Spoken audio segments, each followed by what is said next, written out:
play all day. You have to eventually drag them out, otherwise they'll never leave.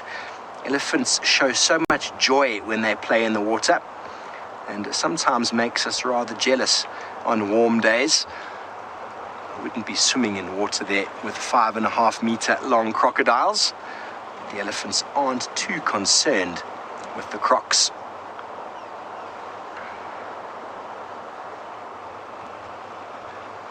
Gremlins general, you want to know if the elephants cross, and they do indeed. Elephants will cross the water. They're actually very good swimmers, and they're not too at risk of crocodiles.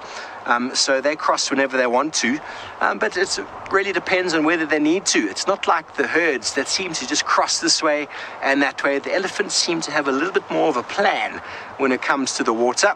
And if they do cross, it's probably some migratory route they've got themselves, that maybe the matriarch will be taking them on.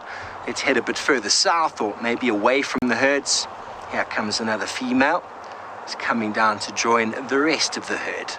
Okay, well, James is having a great afternoon with the Salt Lick Pride, and he would like to show you one of the little cubs.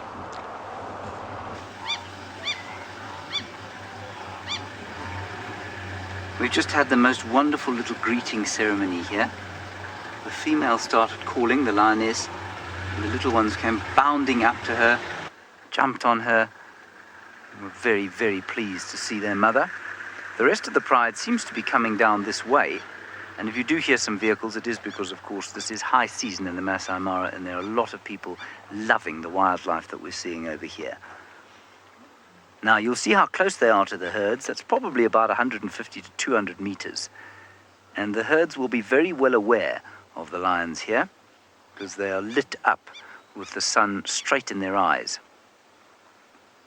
Perhaps we're going to have a little bit of teaching. No, we're going to have a little bit of a snooze.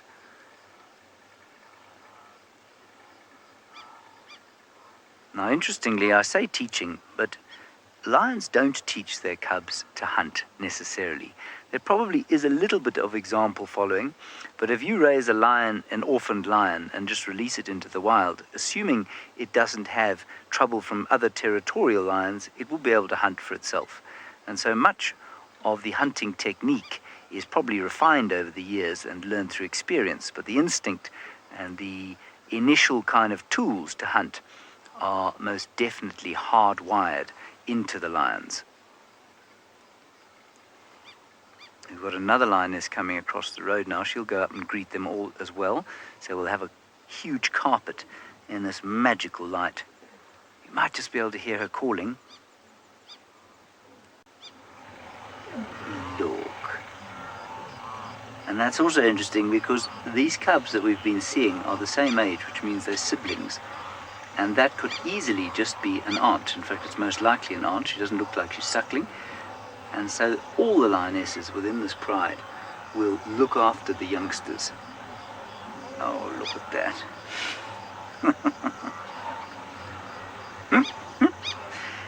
There's tremendous affection. And it's so amazing to watch them like this. And then you see them on a kill.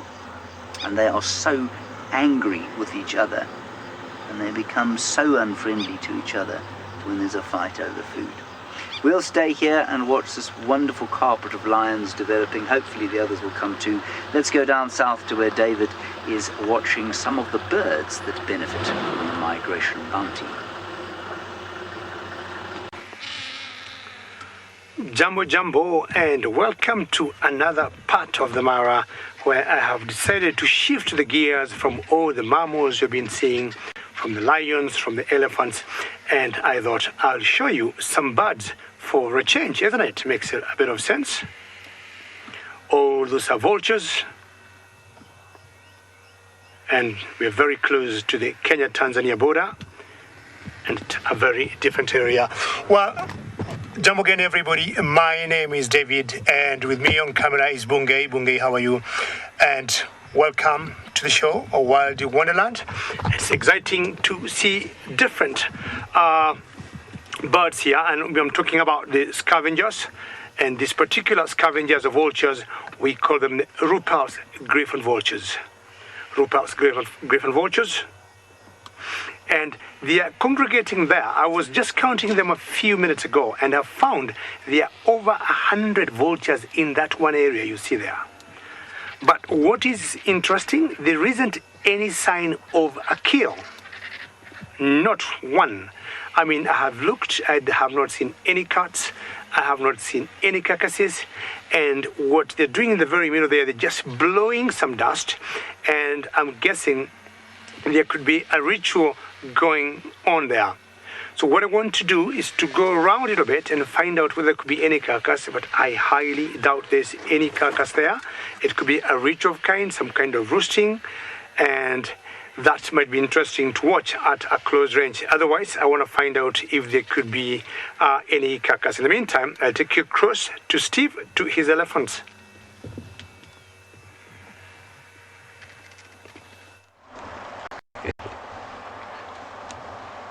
Well, you're back with us. It is the elephants that like staying away from the herds, the migration. There's so much noise with all of the wildebeest and all those vultures as well. And we've got this elephant swimming here, but this individual decided to photobomb the shot. We've got two right behind, busy swimming. They're right in the water, enjoying lots and lots of play. And this guy's decided, or this female, should I say, I'm just going to stand right here and eat that very dry looking grass. Here's the rest of the herd at the back. Very close-knit group. Elephants. The females will stay in the herd for life. The only time, there we go, look at the back there, right in the water. That one's splashing and the other one's right underneath. There's two of them using their trunks as a snorkel.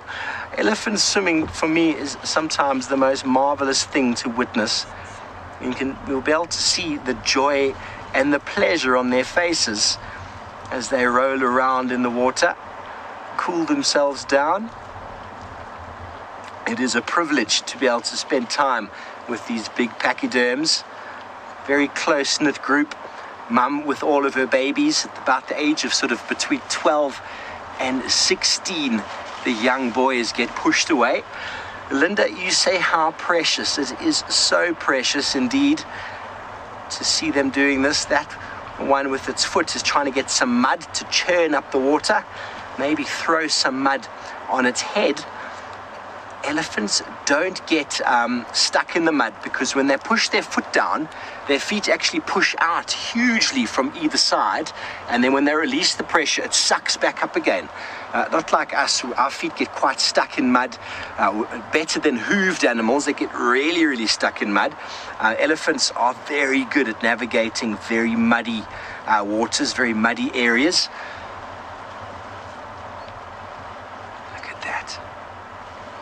On the right there, they're completely under the water. They're quite buoyant, elephants, so they swim very, very well.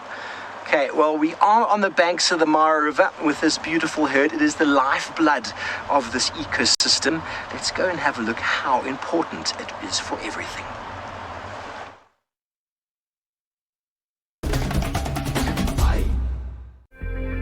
The Mara River is the artery that brings life to this African ecosystem.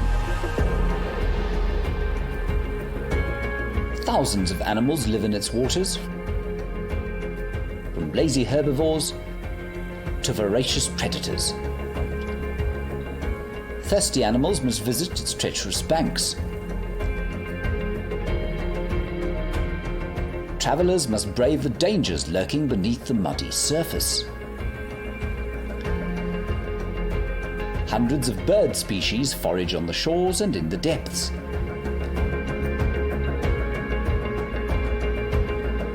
For much of the year, the residents of the Mara enjoy the bounty of the river, many waiting patiently for the few months when more than 1 million animals come to feast on the grass of the plains.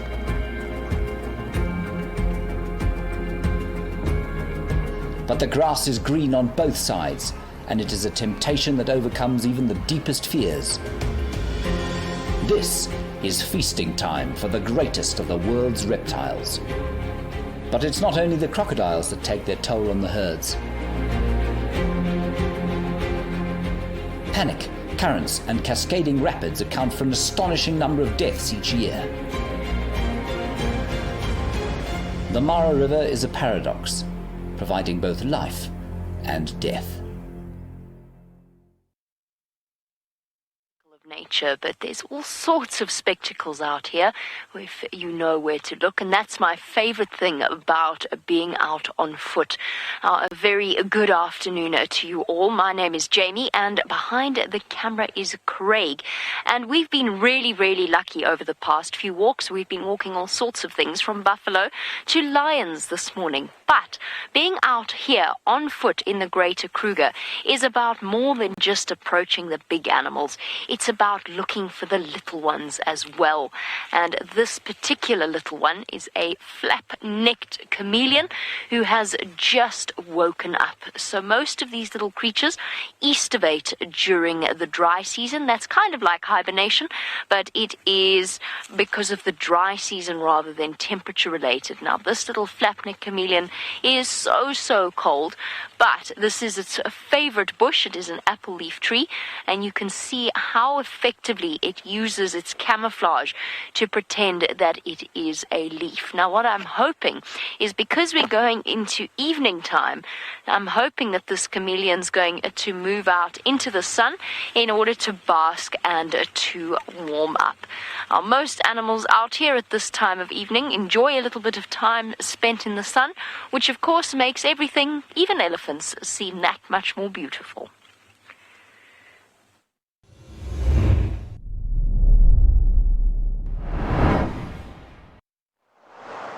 Thanks, Jamie. Indeed, and once again, you are watching CGTN Wild Wonderland live show, where we are witnessing a crossing at the moment. Our herd of elephants has waded right into the depths of the stream. You can see how deep it really is. The smallest members are completely submerged, and the rest of the herd now is slowly coming to join. Oh, there's a bit of play. It must be quite something to be an enormously heavy animal and to suddenly lose all of your weight and be very buoyant in the water. That's why I think elephants enjoy swimming so much, because they've got such an amount of weight and pressure on their body. So being in the water really takes away that pressure. Cranky pangolin, you know, elephants know how to swim. They do seem to know how to swim almost from the early days, but you'll often find, if they go through some deep water, that mum will be there to help guide them and to lift them up with her trunk. But they know to stick their trunk above the water. The trunk is a snorkel. It is their nose. So as long as they're able to breathe, they've got no problem. And there'll be a lot of encouragement, a lot of touching. They're very tactile animals, so they wouldn't be doing it on their own. Mum would never expect them to do this on their own. They're really close up to each other. You see everybody touching everybody, lots of comfort and lots of sort of support. Everybody knows where to go, and if mum is right there, you know, it's how we learned how to swim. Okay, well, while we watch this, let's quickly go down to James and his cubs.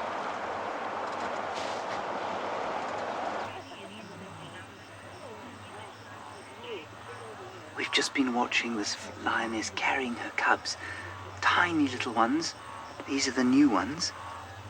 She was carrying it across through the grass. Amazing to watch. I've actually very seldom seen it, where a lioness will pick up her cubs like that by the neck, and it just goes totally limp. You can't believe a little vulnerable thing can be safe in amongst the massive teeth of a lioness like that.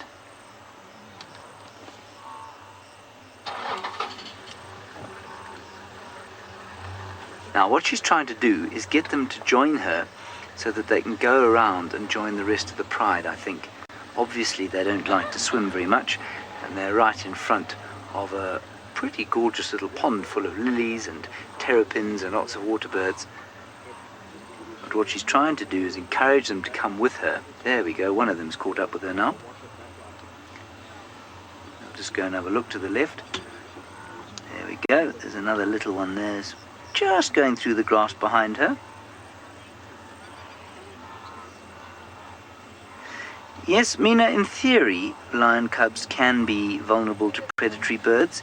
I say in theory because it's very seldom that they are out in the open without their mothers. If we go back to the ones on the right, for example, they're now slowly starting to come after her. She is calling them, and the reason that they would be vulnerable is that they're away from her. But when they're not around, or when the adults are not around, normally the youngsters are hiding. They'll be in a culvert or in the very long grass. But in theory, yes, they could fall prey to a very big eagle, like a martial eagle perhaps. Even a giant eagle owl might take a very tiny cub. And these two are being very naughty. She's trying to make them come with her, and they're just playing. Like mammal children all over the world, doesn't matter which niche you happen to find yourselves, little things cannot do what they're supposed to. They find it very difficult to do what they're told. This one is now exploring on the sand, which it finds very interesting. All right, we'll see how this cute little scene unfolds. You go back across to David, to animals that I don't think have ever been described as cute.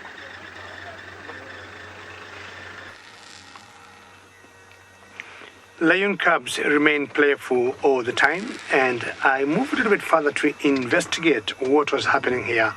And as I guessed earlier, I've just found out that these vultures are devouring wildebeest.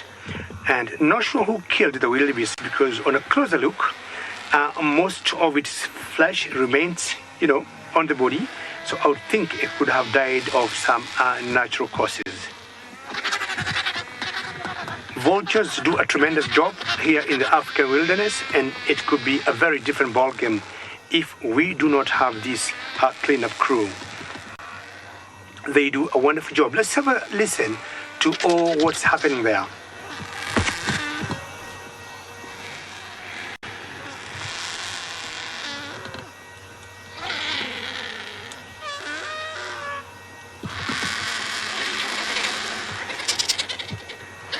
I would say vultures do not have any table manners, and they push and they shove on who gets what on the table. And this particular type of vultures here, as I said, is the Rupaul's Griffon vulture. And in Kenya, we got 7 different vultures.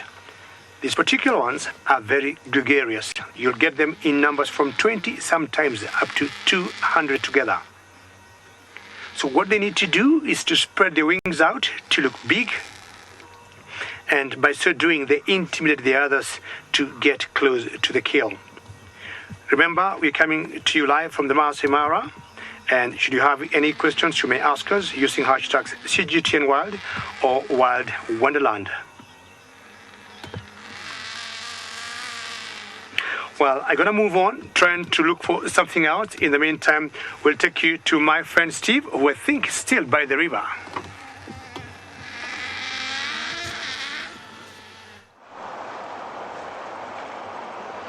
Thanks, Gigi. Well, we are still at the Mara River, everybody, with this herd of elephants that is having the best time in the water. That's all the youngsters are still in, and the adults are out on the other side, being all adult-like, and the youngsters are still being very, very childish, which is so special to see.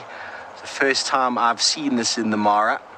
I've seen it many times in watering holes around South Africa, but first time seeing the Mara River with a herd of Mara elephants enjoying themselves. Hippos are enjoying themselves as well. They've moved down the stream slightly, a bit annoyed that the elephants have trespassed in their water. There's nothing they can do about that. Okay, well, it seems like lions are on the hunt once again with James.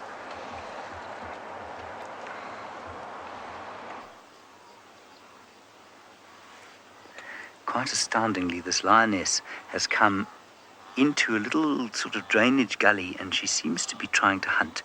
At this time of the day, I'm astounded by it. Maybe she spotted a weak one. You can see all the herds there. And the cubs have been told to stay behind. They're waiting on a little termite mound behind her. 2 of the other lionesses, I'm not going to ask Rhonda to go to them because she might run. 2 of the other lionesses are now starting to adopt the same pose that she's got. They're quite far behind her, though.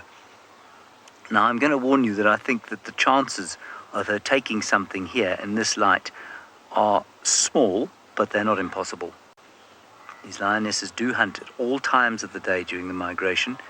We often think of them as being nocturnal, and sometimes they just like to have a little rest in the middle of a hunt, which is what's going on now. We can show you where the others are.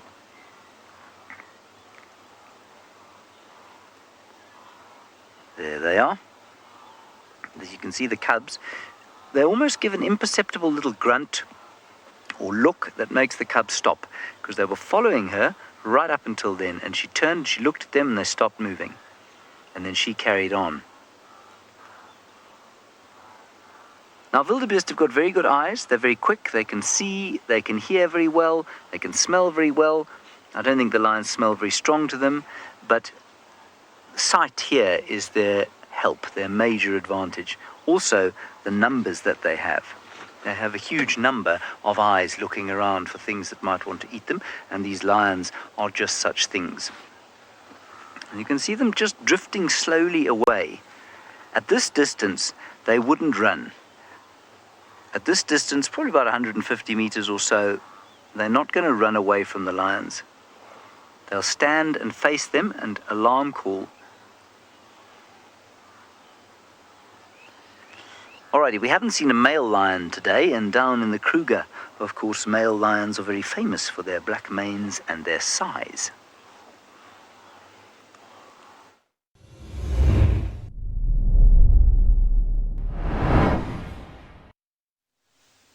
Yes, our wonderful male lions have graced us with their presence, but you saw them this morning, didn't you? And they are in exactly the same place, because that's what lions love to do. They love to laze around in the middle of the day and just chill out, because the heat of the day can become a little bit intense. My name is Trishala, with Sebastian on camera this afternoon. We're glad to have you on board, and we're here in the Sabi Sand, or the Kruger area of South Africa. So a bit different from up there in East Africa, and we too have our male coalition here. Now, these are the evokers, and they actually are looking a bit skiddy. When this particular male on the right turned over on his back, even this guy, you can see that they were actually looking quite thin, and they could be much fuller. Unfortunately for them, this morning they were a bit lazy, and they didn't act on the buffalo that were walking by. But maybe that's because they have another plan. That is, one to just lie around for the rest of the day, which would not be unlike most other days for a male lion. But they are lovely. They are some of my favorites, and this particularly guy is the one we call the blonde male lion, and I think he's my favorite. Anyway, we're going to maybe meet up with a lovely leopard in a bit, so let me send you over to Tristan, because he's got a slightly younger male lion.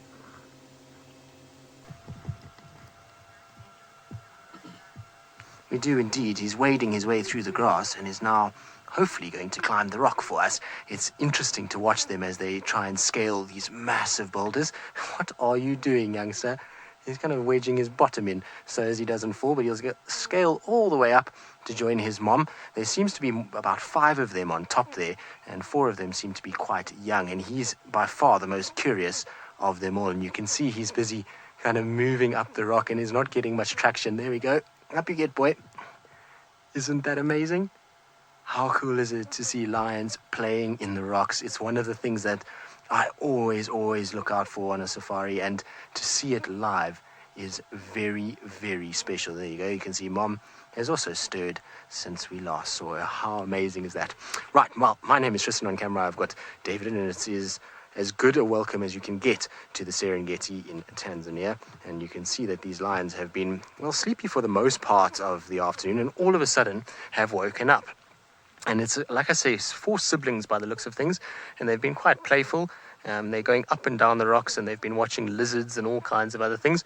Mom has been fairly sleepy, but with her son coming down and using toilet time, it seems to have woken her up. And you can see that big yawn. That's an indication that potentially she's going to wake up now and maybe start to go on the move as that sun has started to set. Now, talking about lions on the move, it sounds like James's line is still marching, so let's send you back across to him.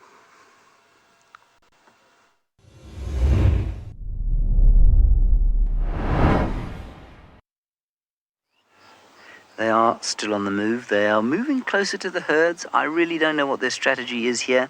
I'm guessing that the strategy is probably to try and single out an injured individual. Now, yesterday in amongst the herds, we found a young calf that had broken its knee, probably during a crossing, and that must have been unbelievably painful. It was making a horrible wailing sound, but that's the kind of animal that they're looking for in amongst herds like this, because they won't be able to run away even in this light.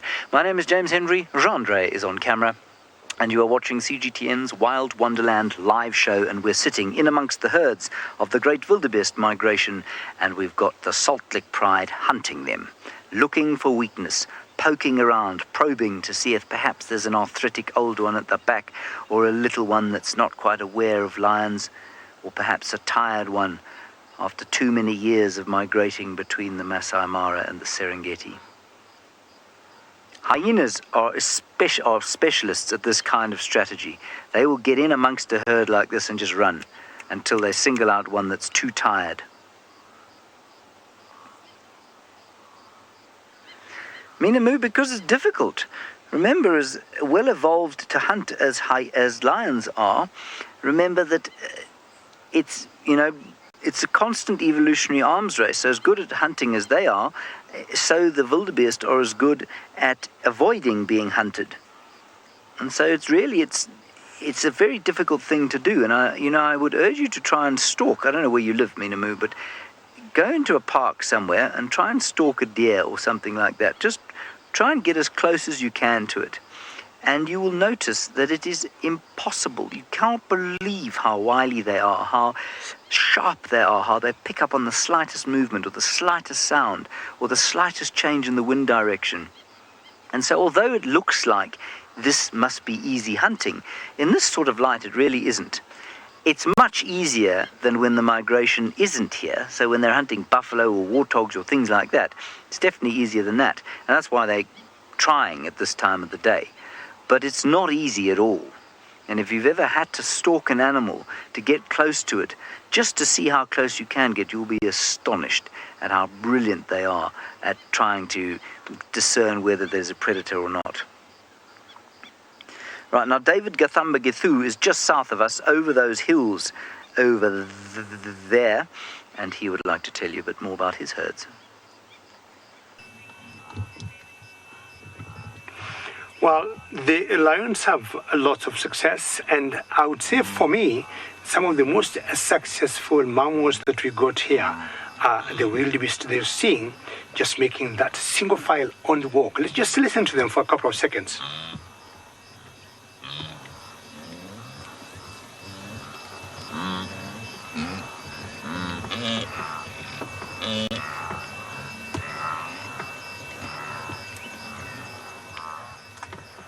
Ideally, they tend to move, in the night or early morning or late afternoon like now, and in the middle of the day when it's rather hot, they tend to rest. And what happens is, for those of you who could be joining us now, I got a lot of flies all coming on my face and my ears. My name is David, and on camera is Bungay. So what would happen like now, they would move towards one particular direction depending on the head of this particular herd. Their strength is in their numbers, and they have been designed to stay on the move. So funny enough, because the direction they're heading now is towards the south, and that's towards Serengeti National Park in Tanzania, where Tristan is. And I'll not be surprised if they move like another 5-10 kilometers and then just turn around and back in the Masai Mara. They always go like in circles, and then at the end of the day, the general movement is always clockwise. Massive numbers where we are, getting an average of about 5,000. And this is the time, like the lions are with James, enjoy every bit, every presence of these wildebeests.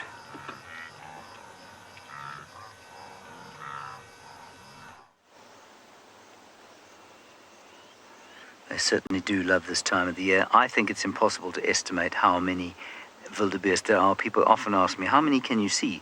And I find it completely impossible to say. This is the mother of the little ones, and you can see she's heavily lactating there, and her little ones are just to the left of her, and they're watching the action unfolding in front of them, much as we are. The other lions are still moving slowly towards the herds, but the herds at the same time are moving away from them. So I don't think a hunt is imminent just yet, and so we'll enjoy the playfulness of what I believe to be nature's cutest animal. Now, if you listen very carefully, I think she's probably still a little bit far away, but she keeps calling them. Ooh, ooh, ooh. And she's trying to make them follow her because I think she doesn't want to miss out on the potential meal. And the two naughty ones continue to refuse to follow instructions. Hello, Frankie the pangolin. Frankie the pangolin, yes, I think there are predators that get killed during the migration. I suspect quite strongly it's mostly probably little cubs like this. Oh, sorry, Cranky Franklin, not Cranky Pangolin. It's a wonderful name. Let me move quickly.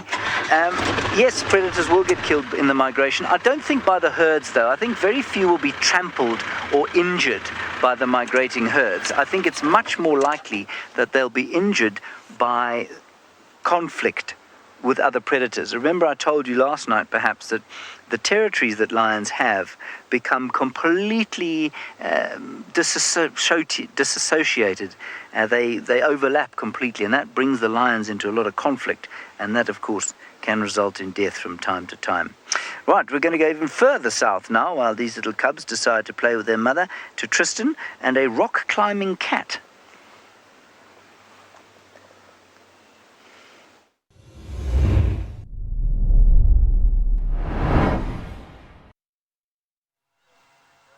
Well, no, it's not a cat, James. There are rock-climbing cats close by, but there is a very unique antelope species that occurs here that you don't see much in the Mara or in Djuma, and that is a klipspringer. And you can see they climb the rocks all over the place and bounce around, and they have to be very wary of things like lions, because lions will go after them. Not so much actually a pride like this would be too small a meal for this many lions, but in terms of leopards would go after them quite often. Now our lions, as you can see, are still doing the exact same as what they were doing a little bit earlier. The female has just lifted her front paw and is having a bit of a nap and is taking it very easy. And that klipspringer actually has been very kind of alert, and I'm sure it's noticed these lions through the course of the day. Lions are quite inconspicuous when they sneeze and roll around and get up, and they make a lot of noise, and the klipspringer would have been very in tune with what's going on. But there we go, she's woken up a little bit, and nice to have a bit of that dappled light just coming through the trees and on to her face. It's actually quite amazing sitting in amongst these rocks. There's an incredible feel that you get when you're in here, and it's like a completely different ecosystem. There's so many little things that move around in here, from the lions being on there. There's leopards that are often around.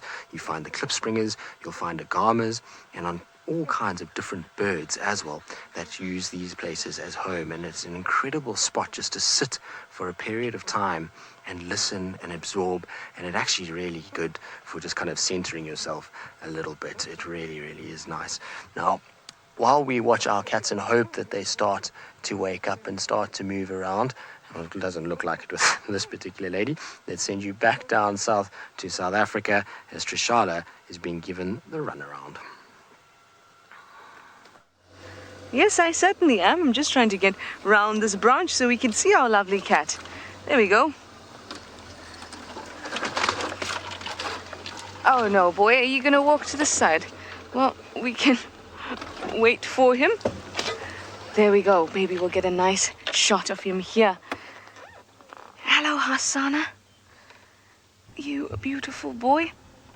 Now, the reason I was able to go from the lions to Hasana this quickly was because they are very, very close. In fact, they are in the same vicinity, not even 100 meters apart. Now, this is potentially dangerous for Hasana,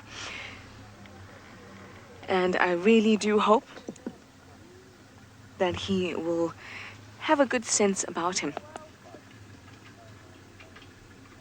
There was also an elephant that walked through, and the elephant walked through the lions and Hasana, and I can only imagine the type of stress it must have felt to be able to actually smell predators on either side. But also, Hasana has survived the lions before, and he may very well again too. And he certainly is a very playful cat. He's special to us all, and we've learned about him, and he's grown up with us for quite a while, and he's especially very, very playful.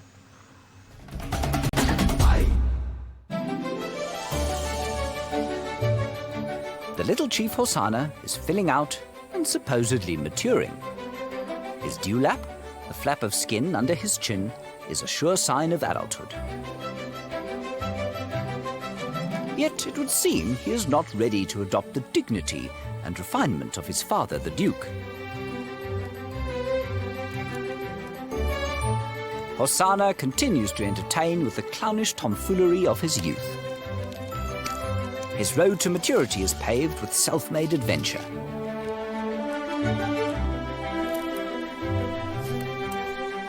Tingana, his father, may not tolerate his presence for long. And so, every second with this supreme entertainer is savoured.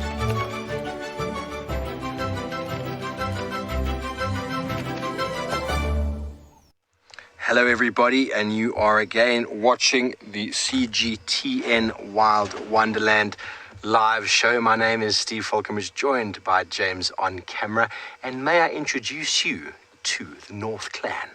We have got a beautiful den site here of the North Clan, and there are lots of little cubs around, very inquisitive little things. There's only one adult here to the right who's busy suckling or nursing two of her little babies. Hyenas, for the most part, have only two, and these little youngsters are going to come and investigate the car. There we go, those two are enjoying a very, very nutrient-rich milk. Hyenas are the longest nursing mammals for their size, and they can nurse from anywhere from 8 months to a year and a half. They do not bring food back to the den for the babies. So, Maureen, you want to know how we don't run over the cubs? Well, they are going to come underneath the car. They're going to sniff our tires and sniff all sorts of things. But if I do move, I will start the engine and they'll all run away and go and hide back by the hole. I won't just go driving. So they are quite camouflaged with their spots, but so far, so good. But these youngsters are very inquisitive, and they will stay at the den for the first close to 8 months, up to a year, where mum will provide them with, like I said, very nutrient-rich milk, not bringing back any food to the den unless the matriarch is the one, because whoever brings back food is likely to have it stolen from any member that is higher ranking than her. Well, we're going to stay here and maybe try and extricate these animals from underneath our car while we watch this cuteness unfold. Let's go back down to the Serengeti with Tristan. We've got these delightful little things now, and they're lying in front of a puddle of water, and they're having a good suckle, and their mother is being very patient. I'll just give you an update. The others are still moving towards the herds, but the herds are moving way away from them. This is James, of course, it's not Tristan, so don't worry about it. You see, the lioness was shocked that anyone thought I was Tristan. Absolutely gobsmacked that anyone could have made that mistake. It's okay, my dear, it's still me. Don't worry. There you are, she's calmed down now. And all three of them desperately hungry, as all little things like this are, and their mothers must be so very patient. Looks to me like there are 2 or 3 lionesses, actually. I don't think there are males.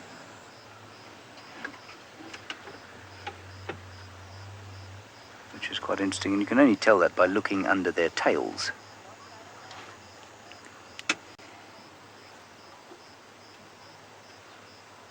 Beautiful. Isn't that wonderful? They look pretty fat. I think they've eaten very nicely.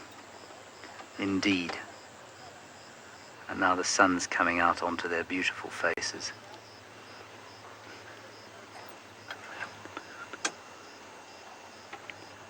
And all of you really enjoying the sight of these lovely cats in the glorious golden last afternoon light. Alrighty, let's go across to David. He is a predator expert, but he is also very much a bird expert.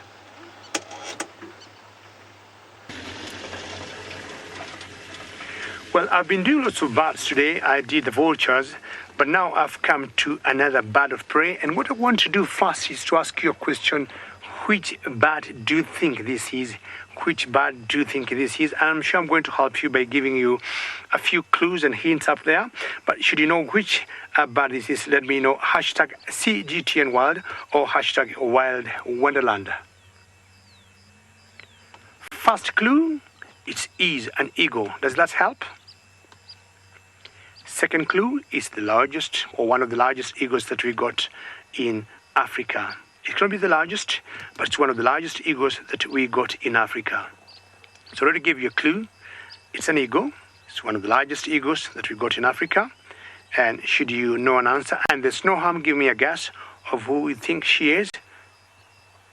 Hashtag CGTN Wild or hashtag Wild Wonderland.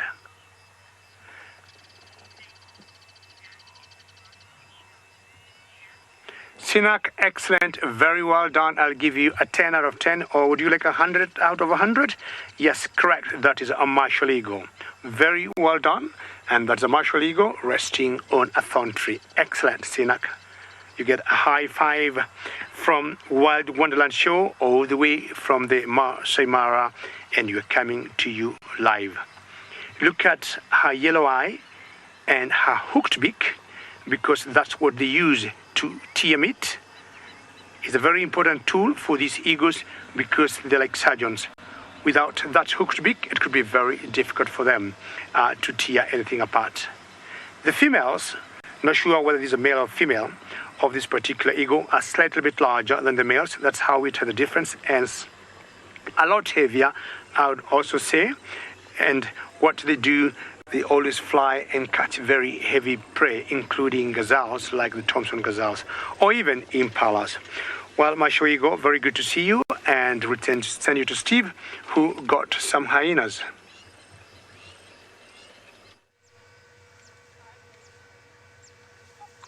Indeed, there is so much to enjoy at a den full of hyena cubs. That little one there is less than sort of on the 3-month mark. You can see how the spots are starting to come out from the dark coat. But they are very inquisitive, and they spend their first almost year at the den where they are quite safe. If anything stresses them, if there's any panic, they all run quickly underground there. Mum will dig the hole, and then youngsters can actually dig further into the ground, and it keeps them safe. Much safer, in fact, than lions, and they generally have a better success rate than lions do with these den sites. But of course, with holes in the ground, they are subject to flooding and also to infestations of parasites such as ticks and fleas and lice. And so every now and again, the adults will move the den site accordingly. But it's an area of social activity, a hub of activity. Hey, Sarah, you want to know if the hyena cubs get sick from chewing on cars? I'm not sure. They will chew on pretty much anything. They do look like dogs, although they are more closely related to cats. But they love chewing. You'll see that one there has found itself a stick, and the other one wants to steal the stick from it. They are born with teeth erupted, which is quite unique in the mammal kingdom, and their teeth are constantly growing, and they've got some of the most powerful teeth in the mammal kingdom.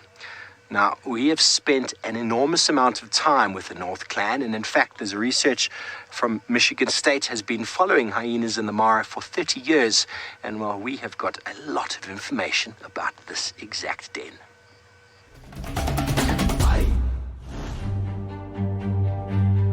The North Clan are a formidable gang of predators roaming the Mara Triangle. Their new matriarch is Soup. She recently overthrew her aging grandmother, Waffles, a low-ranking hyena who fought her way to the pinnacle of the hierarchy. The clan numbers more than 70, and they are efficient hunters of the weak and sick. But they don't always have it their own way.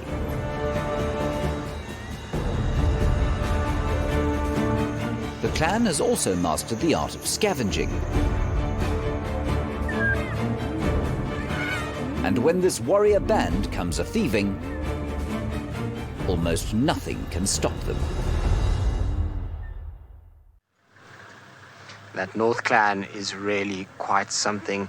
The society of hyenas and the way that they operate is amazing, and to have watched the North Clan as it's developed has been quite spectacular. Now, I was saying the rocks have their own little ecosystem, and there you can see a little head poking out the top of a rock, and that is for one of the agama species that lives on these rocks. They bounce around all over the place, and you can see how well camouflaged it is when it sits on top there. And from there, they'll come down and they'll forage for food in the grass nearby, but for most part, up on the rocks, sun themselves, warm themselves nicely, and then they can be quite active. And at night, then they go into the little crevices in the rock. You can also see we have 2 more klipspring. In fact, there were 3 here. I don't know where the third one has bounced off to, but there's 2 of them looking very stoic up on their rocks. It's probably a pair with its youngster.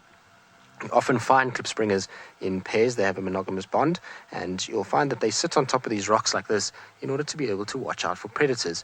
And they have a little bit of an adaptation to be able to do this. You can imagine most antelope species have a hard hoof that is not going to be ideal on rocks. It's going to be very slippery and very difficult for them to get balance.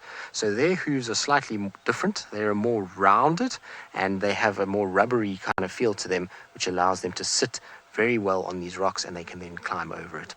Good, we're going to keep scouting about the rocks, see what else we can find. In the meantime, though, let's send you back across to James and the Salt Lake Pride. Look at these lions and the chaos going on behind them. This is not a serious hunt. It's going to turn into a serious hunt as the day ends, though. Isn't that a beautiful scene? They just can't believe the entertainment going on there. Look at the wildebeest chasing each other. The reason it looks a bit hazy is because it is quite hazy. There's a massive fire down south in Tanzania, and that smoke is kind of making the air a little bit hazy. It's totally normal for there to be fires in this sort of area. Also, you must appreciate that because of where we're sitting, it's a lot closer, or the lions look a lot closer to the wildebeest than they actually are. They're still a good 150 to 200 meters away, and the more they press home towards the wildebeest, the more the wildebeest move away, and the more the lions hope that we will, or that they will be able to single out a weak one. And Mum is still here with her little ones. She's just over here. She's calling them. You can hear her.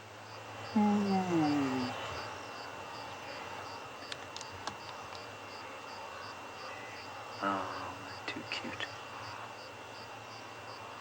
I think those are the 2 naughty ones.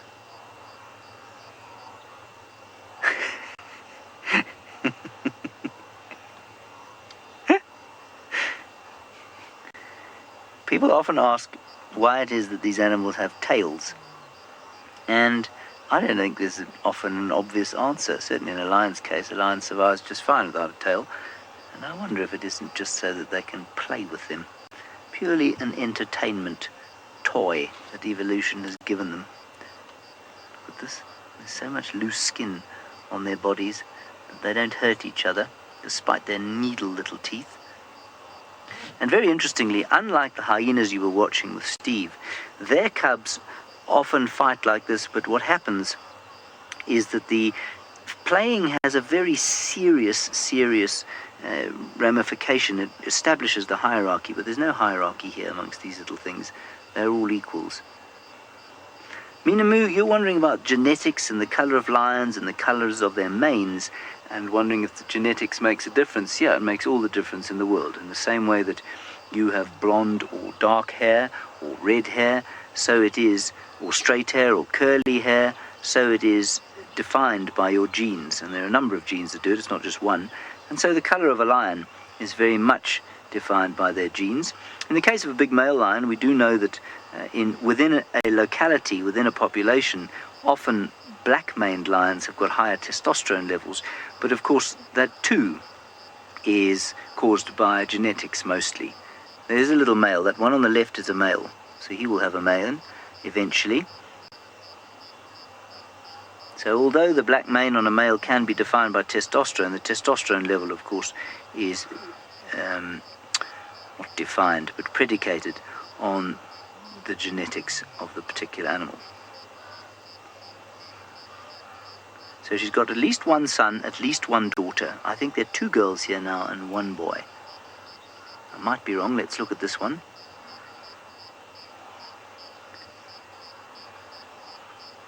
This is the best time of the day to be with little lions because they are just so very playful.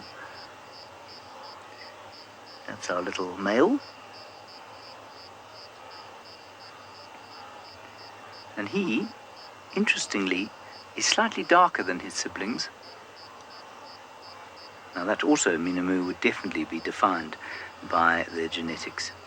And look how spotty they are. You see how spotty they are as youngsters. Often people don't realize that lions are so spotty when they're little, but that's because they hide in the shadows while they're little. They don't course through this sea of grass like the adults do. They need to hide in the shadows, and that's why that is why they are so spotty and so naughty. I think that's the little girl there. What an amazing evening it is turning out to be with these little lions fighting here. The rest of the pride is still down there, having a little bit of a hunt, but nothing serious. They're now resting on termite mounds, waiting to see if perhaps they're going to get very lucky.